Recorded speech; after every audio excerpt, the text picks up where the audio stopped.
different, and I think it's something that we're going to do once in a while. And that is, we are going to look at different aspects in practical life, advice given by the Rebbe, by the Lubavitcher Rebbes, based off the letters of the Rebbe. And just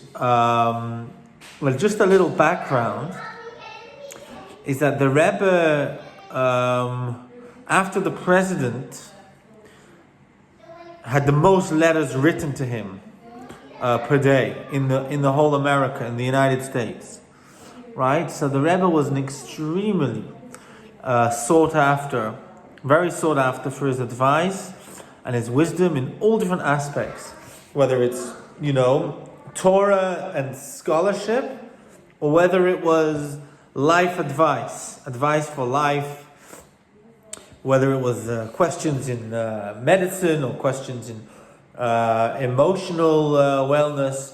You had thousands of people every single week writing to the Rebbe. And I'll just say something, I'll just give a little insight into how the Rebbe looked at this, how he looked at this. That one time they gave him an envelope opener. So I think I don't actually know what it is, but I guess they used to have a thing that helped you open up the envelope or something like that so it would be quicker. And the Rebbe said, I like to do it by hand so I can feel the tears of the person who's seeking my advice. So the Rebbe really, really cared, and the Rebbe obviously was not, he didn't have extra time at all. He had a lot of other responsibilities. And, almost everyone that wrote to the letter to the Rebbe got an answer. And now the Rebbe's letters are published in a set of books called the Igrot Kodesh, which means, I guess, holy letters. You can translate it as. And there's around 30 volumes. And each page you've got at least 2 letters. Some of them are long, so they extend over many pages. In general, in the early years, they were more long, the responses. And as the years went on, his responses became more cryptic and sharp, short type of thing, that you had to really sit there and wrap your brain around it. Sometimes when someone wrote a question to the Rebbe wouldn't write an answer. He would circle words or cross out other words and write 3 or 4 words. And the person would reread his letter and understand the answer. So instead of writing something from scratch, you would just write the answer on your letter. For example, if someone would write, I'm feeling very sad, so the Rebbe would put a big question mark over there and write, with a lot of abbreviations, an answer. Anyways, it's an incredible treasure of good life advice, which we all need. And it's a very, very inspirational set of books. But today we're going to talk a little bit about emotional wellness. And I think we'll go over it over a few different classes. Emotional wellness in the Rebbe's guidance. Now,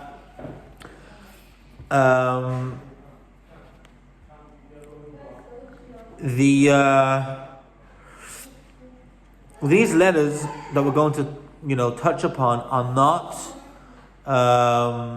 they're not really deep intellectual, philosophical concepts which, demand a lot of study. They're more practical tools. There was a group of students, this was in the 70s, from the Hillel, right, in New York, which came to visit the Rebbe in his room. And one of them looked around, they had a lot of questions. They had a lot of questions to ask about free choice, about belief in God, about science. And one of them looked around and saw all the books in the Rebbe's study and said, I notice you got a lot of books and you're very learned. If we're talking to someone about Judaism, if we're introducing someone to Judaism, should we first try and explain the possible coexistence of Torah and science? As in, should we entertain the debate between science and the Torah, the tradition, whether the world is billions of years old or whether it's 5,800 years old, etc., etc. Should we bother with that at the beginning? And the Rebbe said that that's a good question, and I'll give you an answer that I learned from my professor. The Rebbe himself was in university in Berlin and in France. He was a mechanical engineer, and he actually worked in the American Navy for a little bit in the 40s. He volunteered. Not a lot of people know this.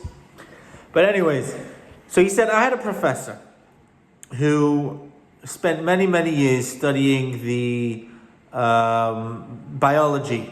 He studied biology. He understood the autonomy of the foot. That was his focus. Legs and feet. And after many, many years, the professor told me, the Rebbe says, that since he understood all these things and since he knew all these things, it's become harder for him to walk. So he used to walk without thinking, right? He didn't have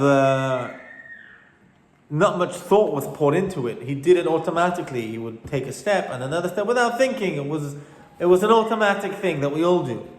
But the moment he started really studying and understanding the biology of it, it became, in a way, harder for him. And he started to limp because he was putting a lot of thought into it. And it didn't happen automatically anymore.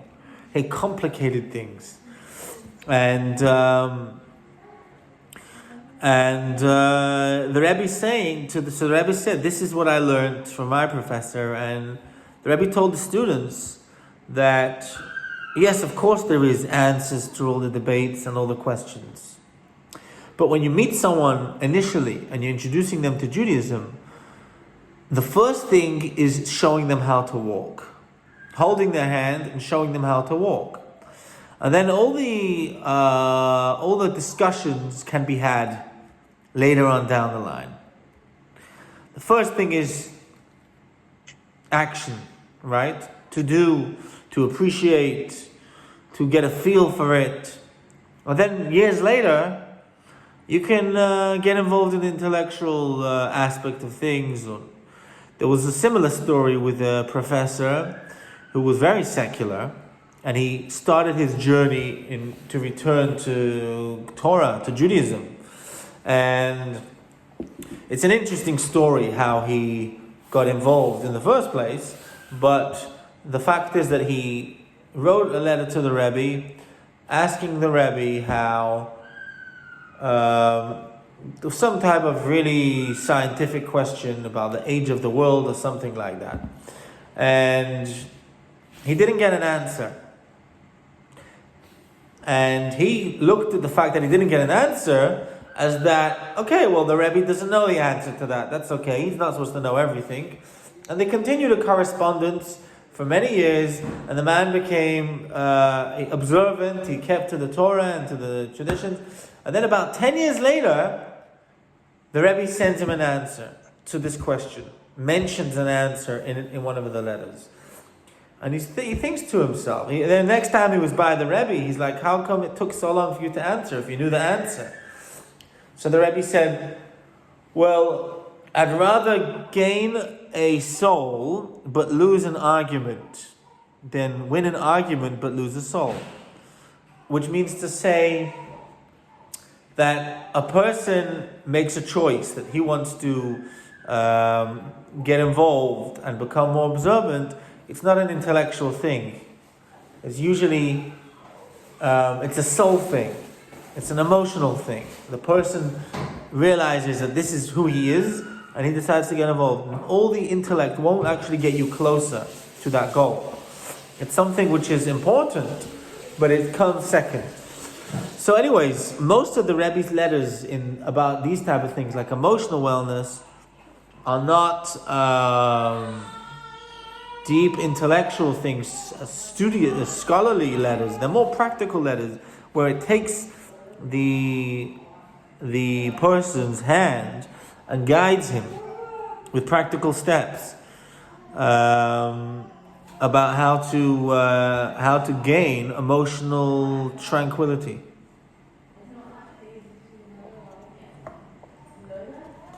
Anyways, the first, I think the primary and very unique advice that the Rebbe would give people about emotional wellness is seeing others. And I'll explain what I mean. There was actually once a professor called Professor Branover, who was a Soviet Jew and then immigrated afterwards to Israel. Anyways, he also he was secular at the beginning. So he had a conference in New York. This was after the black hole was discovered. I think the black hole was discovered in the 60s or the 70s, something like that, where the black hole was discovered, and he had a lecture on it. And the Rebbe tells him to talk about in his lecture a lesson, don't just talk about science, but try and give some inspiration to the people which are there, that they should improve somehow, add in good. There should be some type of good coming out of the conference, not just intellectual gain. So he said by the conference that the difference between the black hole versus the sun is they're quite opposite. The black hole has got such a strong force of gravity, such a strong pull, that nothing, not even its own light, can express itself, can leave it, can leave its suction, its grasp. Whereas, so it's completely absorbing, right? It's just a receiver. Whereas the sun is quite the opposite, because the sun, its nature is to shine onto the entire universe, to shine its light. That's why it's there, to give warmth, to give light. So Professor Branover said we should all take a lesson from the sun versus the black hole, to try and give in any situation we are, to not just be a taker, but to be a giver, right? To be an influencer, they call it nowadays. But nowadays they refer to anyone with some videos of themselves as an influencer. The truth is, every one of us is an influencer. Sorry, give me a sec.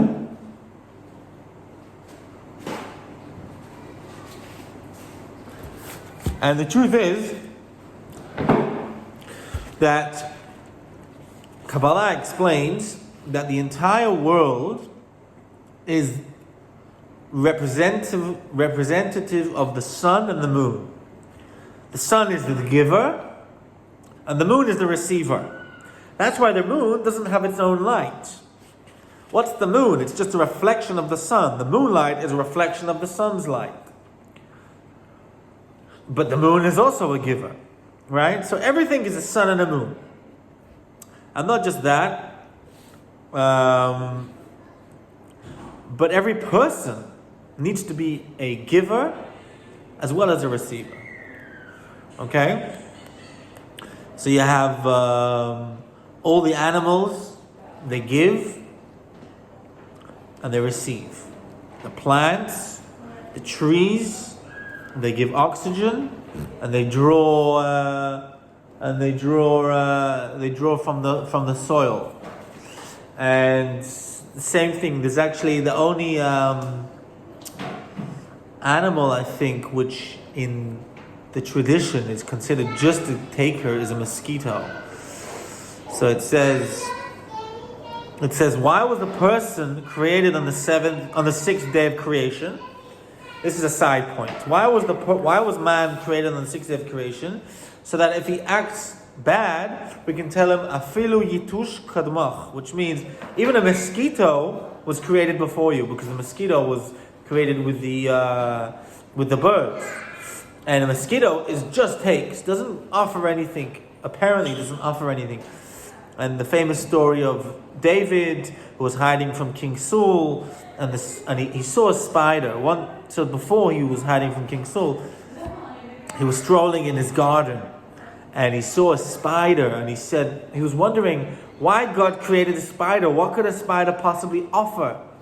And then many years later, when he was running from King Saul, he ran into a cave, and a spider straight away made a giant spider web over the mouth of the cave, so that when King Saul's soldiers came, they thought, there can't be anyone in there because there's a spider web, so it wouldn't be him. And he survived. So the spider came and saved him many years later. But anyways, the point what I'm trying to make is that everything is a giver and a receiver. Everything has the mashpia and the makabel, right? Every person has the mashpia and the makabel. In general, it's divided between male and female.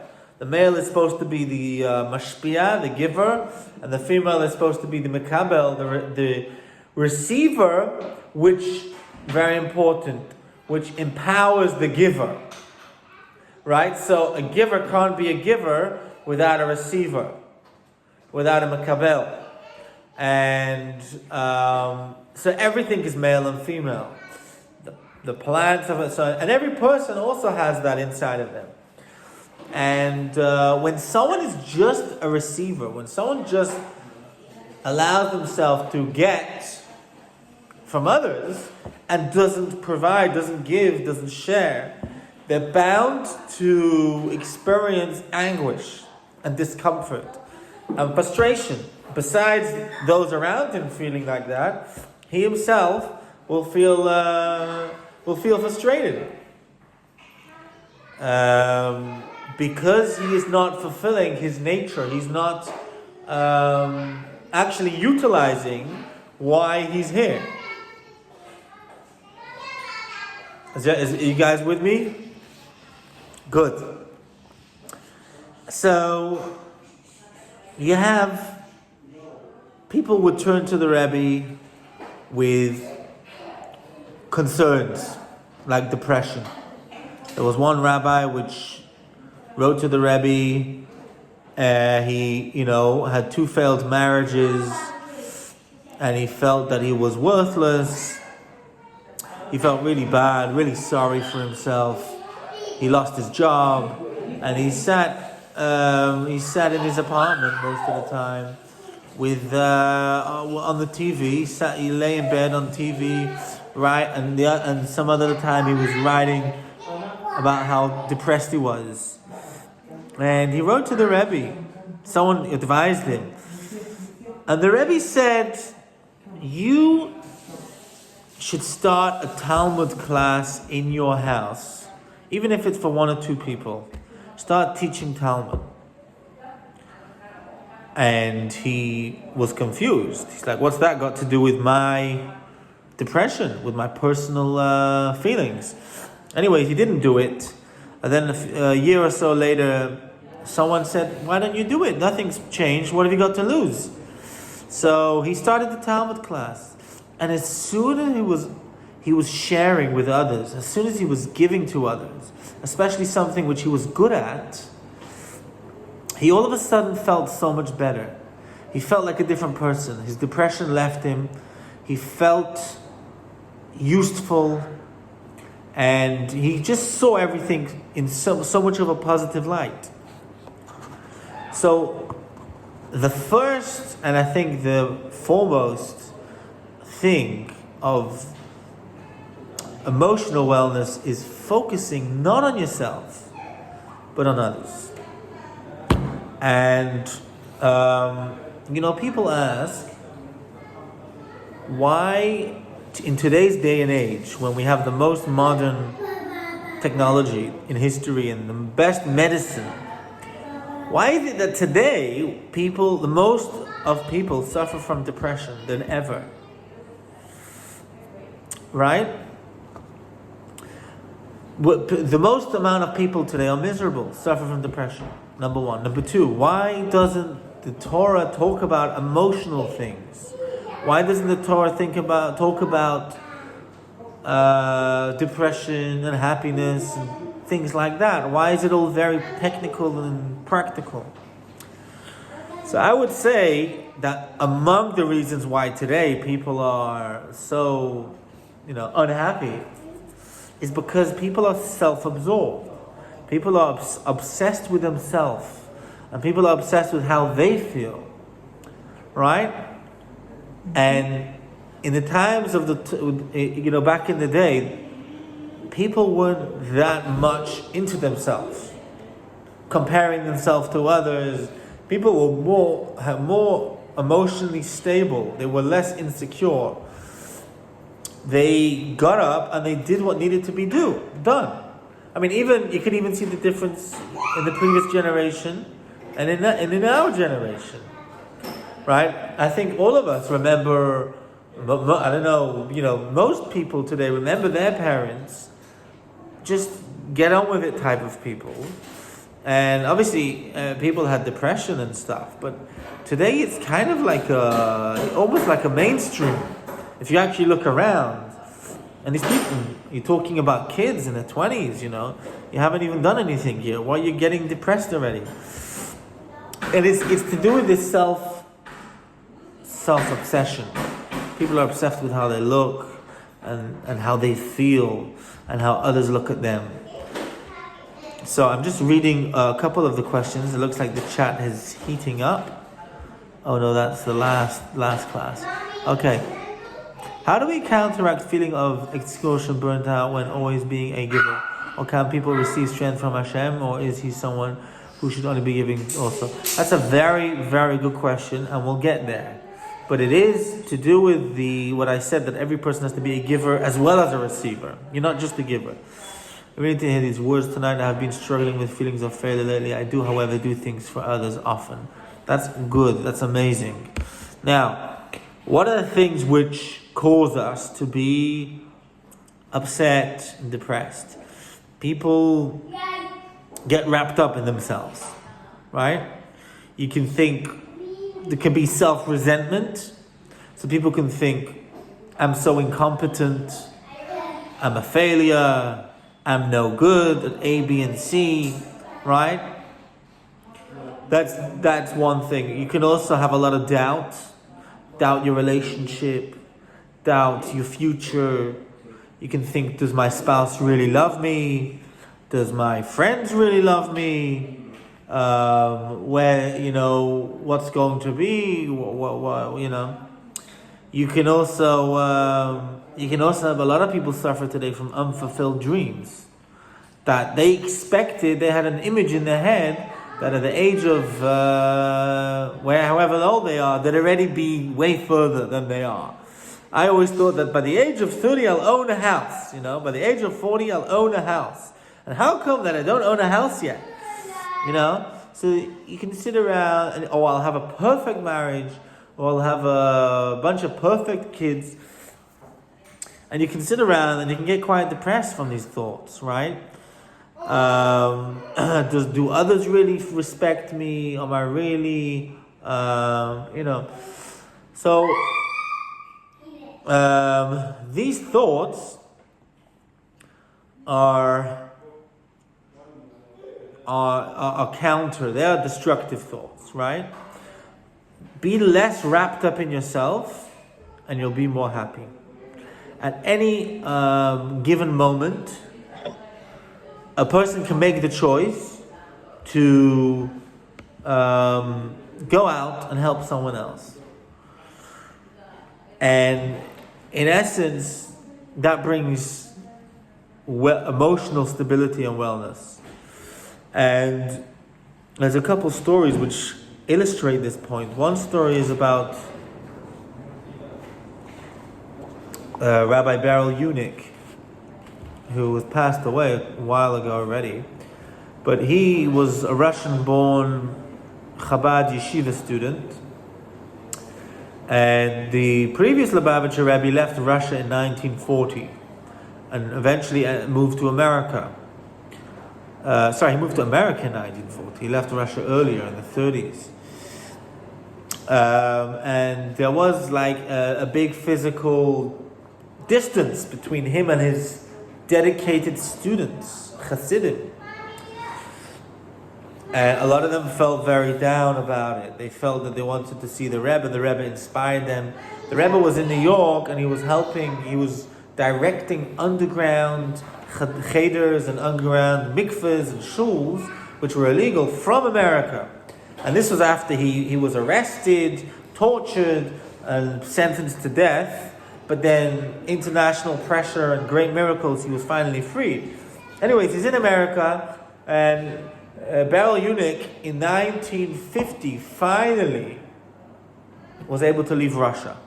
And he's all excited. He had never seen the Rebbe because he was very young when the Rebbe left Russia. He was very excited to see the Rebbe. It was his whole, it was his dream. It wasn't so much about saving his own life. It was more about seeing the Rebbe. Anyways, he comes to America. He comes to New York. And unfortunately, 10 days later, after he arrives, the previous Rebbe passes away. So you can imagine his disappointment and his frustration and his sadness. And he was mourning. Obviously, they were mourning. And for many, many months, our Rebbe, so the seventh Rebbe, did not accept the leadership of Chabad. He refused. People begged him and he refused. And he said he feels he's unworthy. He's not worthy to accept it.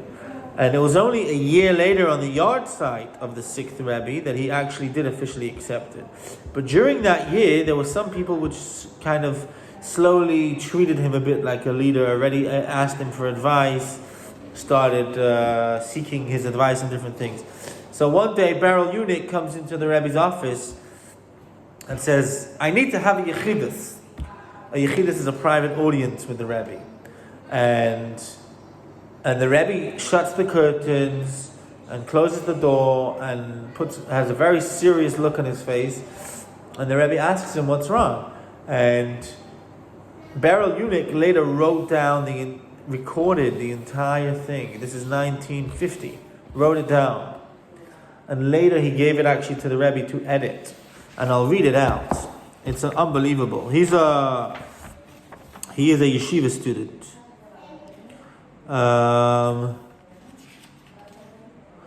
So he writes, I relate that while I have good periods, other times I feel myself feeling down over my state of being, my spiritual state of being. The Rebbe responded, if there are changes above in heaven, there will obviously be changes. So will there not be changes below? So there is obviously going to be changes. A person is not static. A person fluctuates. We have emotions. And he writes, and he says, this is a problem for many of our young people. They analyze themselves too much. It is necessary to think about others for at least an hour a day.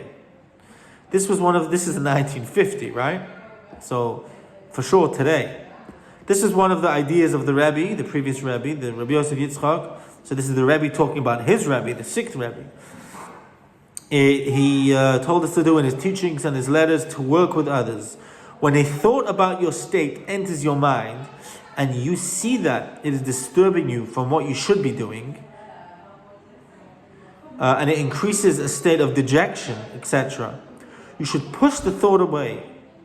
If you do not have a way to dispel the depressing thought, because you're not in a good state, and so you have reason to be dejected, you should remind yourself of the obligation to help others. Think about others and how you can make things better for them. So the Rebbe is saying to Beryl Eunuch that if a negative thought, a thought of dejection or depression enters your mind, push it away. Right? Now, if you can't push it away, just push it away. Focus on others. Stop thinking about yourself. Unwrap yourself with your depressing thoughts.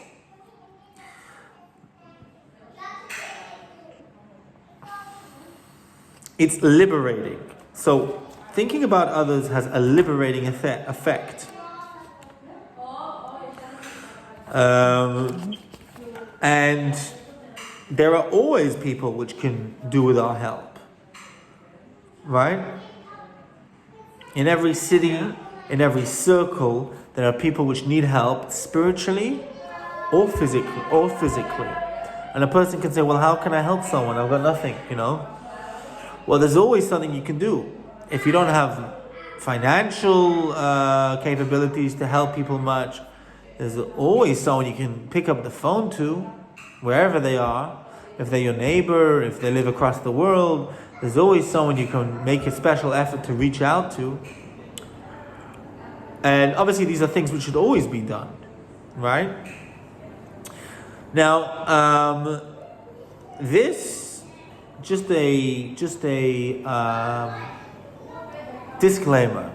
This in no way is in place of professional help. If someone feels that they have emotional issues and they need professional help, this is not taking the place of the emotional help. We're not saying, think of others and all your problems will go away. This is more of a preventative thing before it gets to a real problem, right? And I see it a lot also when I, talk to people in my career as a rabbi. There are a lot of things which could have been done way earlier on, before the individual, which is talking to me, got to the stage. Person calls me and he's deep in depression, or he's lonely, etc., etc. When these thoughts began, this has been going on for years, before this vicious cycle completely bound you, there was a lot of things to do to stop it. At this point, you already need professional help. Try and minimize thoughts like, how am I feeling? Am I afraid of something? And so on. Replace these thoughts with contemplation as to how you can assist and see the needs of your neighbors or relatives. And anyone, without being too creative, can find people who can do with their help.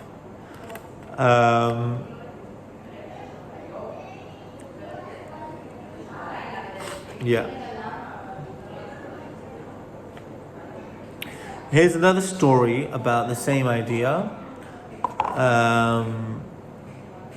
Does it have to be people? That's a good question. I think animals would work as well, but I think that it won't compare to the meaning and the satisfaction that you'll get with helping people. So, I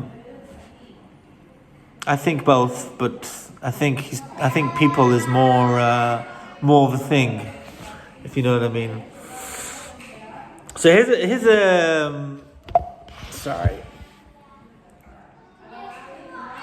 here's another story on this topic. There's a woman also passed away. Her name was Tabel Lipsker, and she was born in Russia in a Jewish family during communism. And she lost her mother at a young age, and she kind of cared for her younger siblings. Eventually, after many, many years of hardship, corrupt government and communism and jail and things like that, eventually they made it to America. They escaped the Soviet Union, and they went from place to place until they finally reached America, and it wasn't easy in America. They tried to settle in New Jersey and make a farm, and that was failed. So then they went to Brooklyn, And there was a lot of challenges. She had 10 children. She married and she had 10 children, and it wasn't easy. They struggled a lot. And she suffered. As a result, she suffered from anxiety and depression.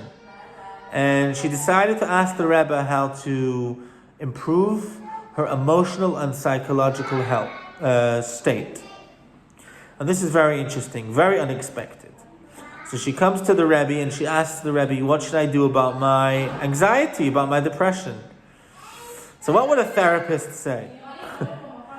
A therapist would, first of all, the first consultation, $300. And after that, and that's just you talking, right? And then there's more consultations and more. I actually think, I'll just take a break from the story. I actually think that a bit of an issue that there is with therapy, with modern therapy, is that it amplifies the issues instead of distracting you. So it makes each issue even worse. You talk about it more and more, and you cry, and you go on, and it makes you feel even worse. The Rebbe's approach is a little bit the opposite, right? It's stop being so obsessed with it. Stop thinking about it the whole time. Focus on someone else. Focus on good stuff. Anyways, back to our story. And then I'm going to get to the questions in the chat and stuff. So she came to the Rabbi, and the Rabbi and she's told the Rabbi her situation, and the Rabbi answered to this: go to as many weddings as possible and dance, and inspire other people to dance as well. That was the answer. That was the advice. And she actually was really good at dancing. She was a great dancer, and she listened to the Rebbe's advice. And for decades, for many, many years, she would go to every single wedding that she could, every possible wedding. In Brooklyn, in the Jewish community, there's a wedding every night. And she would dance the whole night. Are you eating cake? Yes, but I'm in a class, okay? But can I have... You can go ask Mommy. We Thank do. you. Good. And there was, literally a wedding every night, and she was dancing there until she got very old. She was still dancing. She was a grandmother, and for hours she would dance with the bride. And if it was a wedding with not many relatives and stuff, so she really was the life of the party. There was a young girl whose name was Mrs. Deitch, who was 14 when she moved to Brooklyn, and she moved from like a town, more of a farm town, where things were quieter and slower, like the Sunshine Coast. And she says, one night I was by a wedding, and I didn't like the dances and the speed and the noise. It was too much for me, and I couldn't keep up with it. So she just sat there on the side and didn't join the dancing. All of a sudden, this older woman comes over to her, grabbed her two hands, and pulled her into the dance circle. And she says, I tried to explain that I don't like dancing, I'm not from here, but she couldn't hear me. She couldn't hear. And she had an iron grip, and I was left with no choice, that I just danced. And she said she had more fun that night than she had ever had in her life until that point. She whirled around, and she ran in circles, and she jumped up and down, and this flipped me this way and that way. And she just danced and danced and danced. And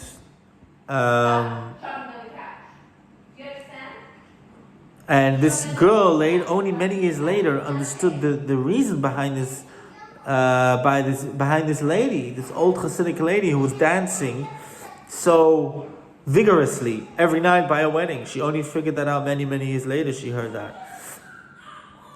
And her children said she wasn't very outgoing by nature. She was actually quite an introvert. But because that was her source of joy, inspiring others to dance and bringing joy to others that the Rebbe gave her, so she gave it all she had. She gave it all she got. And she became famous as like the wedding dancer. And this is a lesson for all of us. You know, everyone deals with problems and with issues and with anxieties and struggles and worries and things like that. And sometimes the best thing to do is not to fight with the darkness, not to battle with the darkness, but to kindle the flame of joy. Dancing with others, inspiring others, teaching others, helping others, just giving a warm, smile to someone else, and that kind of dispels all the darkness. So, I'm gonna get, yeah. Mommy said we can't. Mommy, can you please deal with Hannah in the middle of a class? She keeps on coming to me. Anyway, sorry about that. If you helped at like an animal shelter, you are helping both the animals and the people there. Yeah, so that's a good thing. There's many ways to help people.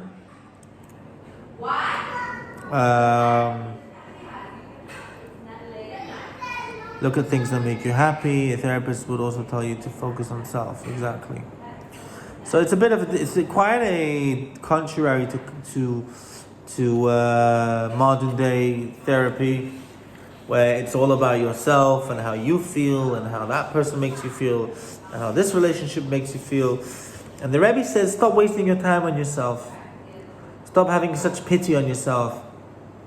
Focus on others. Anyways, so let's summarize a little bit. We explained that becoming a giver is key to inner health and emotional wellness. Right? So,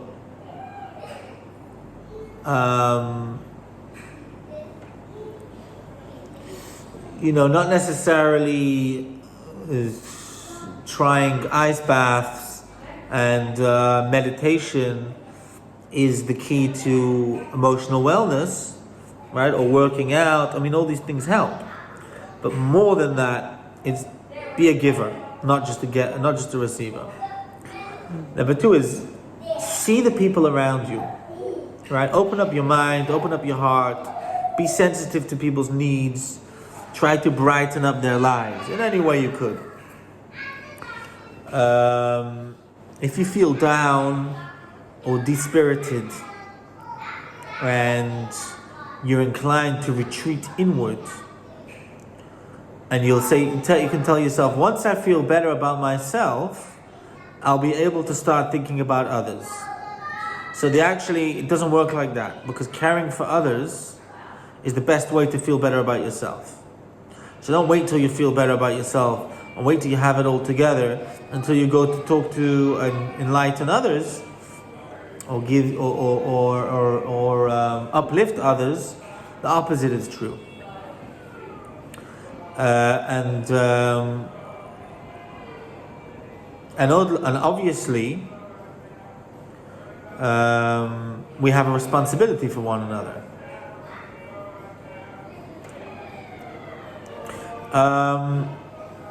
Now a little bit, I'll just talk about the question from before, that from Catherine, about burnout. And burnout is quite a popular thing that happens to givers, to people which are constantly trying to be there for others, for their kids, for their spouse, for their community.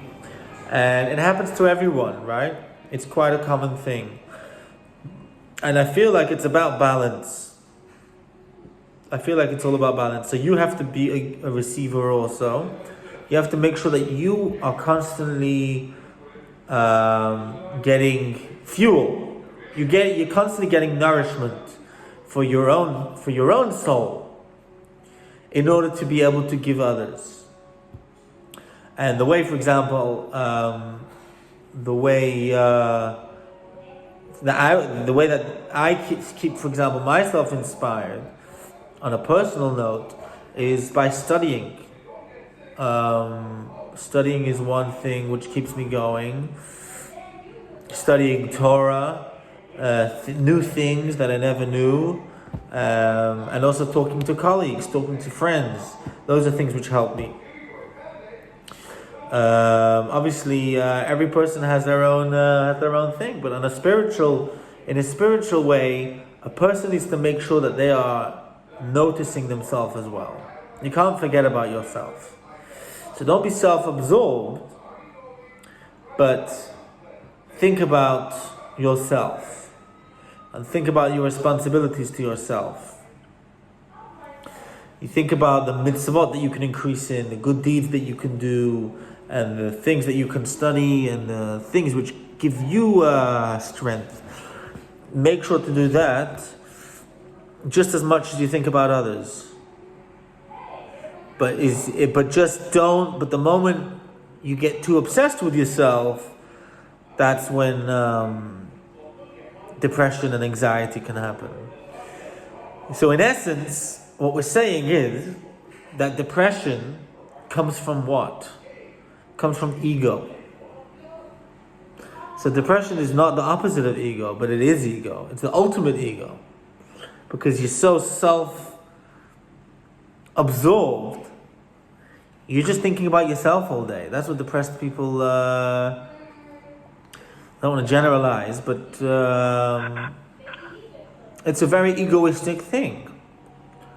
In a sense, it's like, if you were thinking about others, would you be depressed? You can get burnt out, but you wouldn't get depressed. Who let you get depressed? You have a job to do. You know what I mean?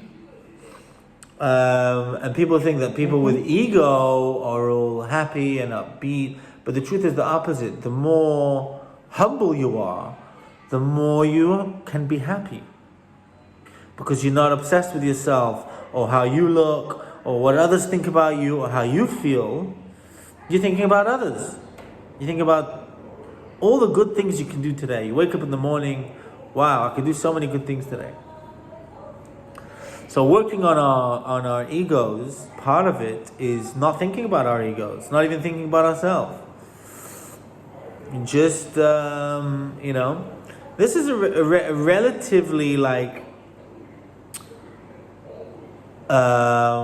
this is a relatively newish type of approach. And I mean new, I mean like the last generation of Chabad, where in the previous generations it was more about meditation and thorough self-reflection and constantly trying to beat your inner animal and trying the whole time and focus on it, whereas the Rebbe's attitude was more just think about someone else, just get on with it. But anyways, before we go, can you quickly answer, can we receive from Hashem also, or are we meant to just can we receive from Hashem also, or are we meant to just give to Him? So what are you referring to? Receive inspiration from Hashem? Hashem is constantly giving us inspiration. We have to allow ourselves to receive it. So you remember what we said, strength and inspiration. So you remember what we said about the receiver enables the giver. Right? The receiver empowers the giver. Only when there's a receiver, a mekabel, does the mashpia, does the giver give properly. And the same thing with Hashem. You have to become a vessel for Hashem's blessings. We have to become vessels. Being full of yourself is definitely not a good way to become a vessel. It says, a empty vessel holds a lot. If the cup is full, you can't pour more in there; it overflows. So the same thing with us. We have to try and think less about ourselves and become a vessel for Hashem. for Hashem's blessings. Also, another thing is doing mitzvot, doing what Hashem wants from us. That is another way to become a vessel for Hashem's blessings.